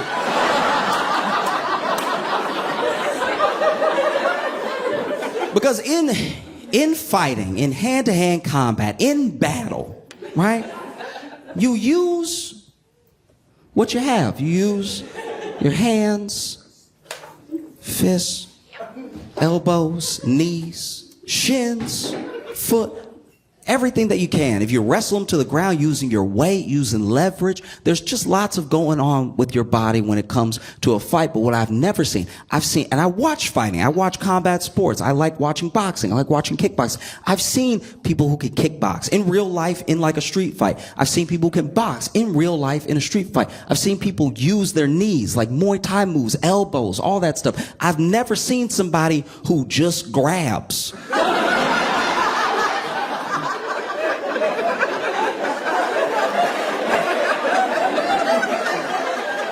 It is harrowing to watch. Because my man is over here trying to like fight, like he's fighting, right? And he's like punching and kneeing and kicking and everything like that. And the other dude, anytime he get close, he's just like,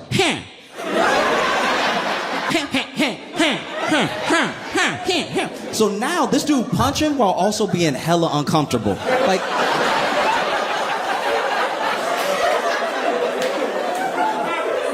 Like you can see where he's like, hey, when's this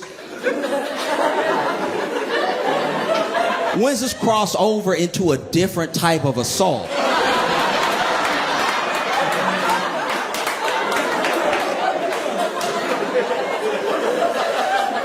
Do you know what I mean? Because because at one point the dude was trying to dodge a punch and then like grab, and I think he thought he was doing kung fu.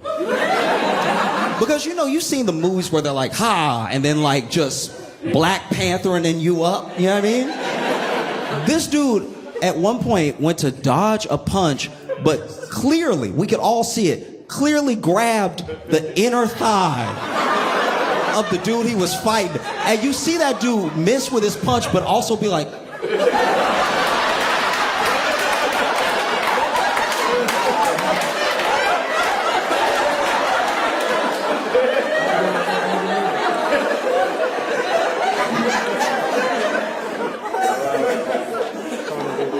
And so they're fighting and they're fighting and they're fighting. And then there's one point where, the dude who really knows how to fight pushed the grabber away. Because I think he just needed a break. Imagine you beating somebody's ass and they're still like,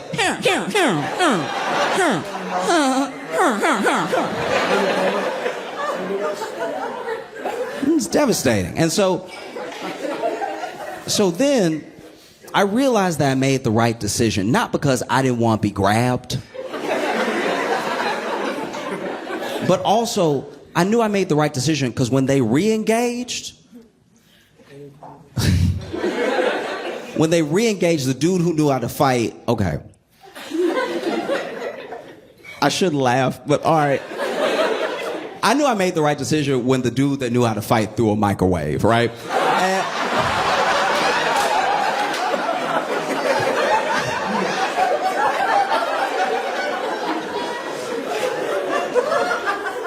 And I think, okay, this is what I think happened in my mind, right?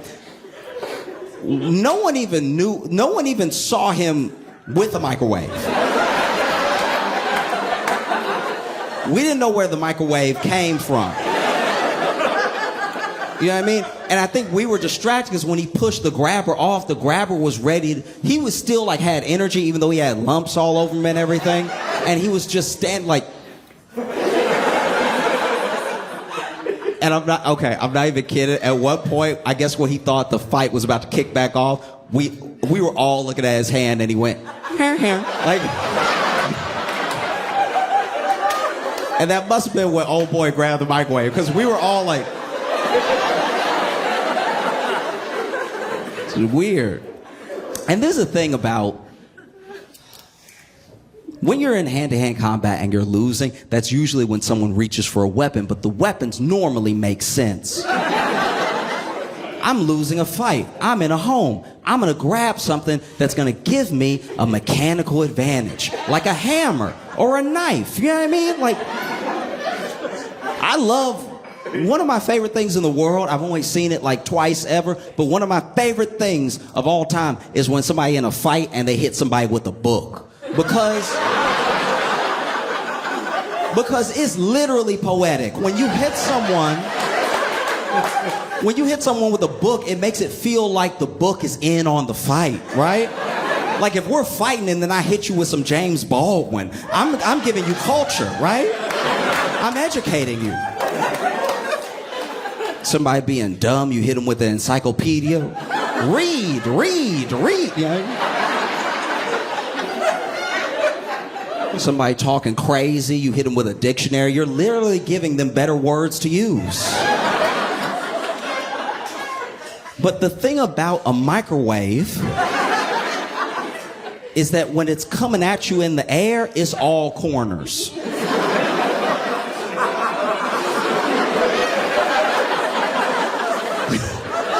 When a microwave is hurtling towards your head, it's nothing but angles, all right? You would think it was a diamond, the way that it moves through the air. I guess I'd never seen one fly before, so I was like, wow, right? And so then, the best you can hope for, if you can't catch the microwave, if it's coming at you too fast and spinning too hard for you to dodge or stop it, is to just get hit with a flat surface, right? The best case scenario is that you get hit with a microwave that's coming at you door first, like a window. That feels like it has the most give to it. But that didn't happen at all. This dude threw the microwave at the grabber, and that dude got hit in the head with the popcorn button. And I've never seen a person shut off faster, right? Like, this dude caught a microwave in the head, and you just saw him go, like, I've never seen someone go limp that fast, right?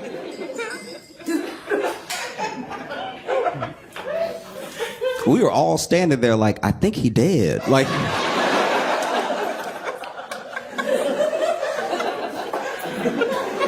the only reason we knew he wasn't dead is that finally, after like 30 seconds, which 30 seconds when you think you're looking at a dead body is forever. That's...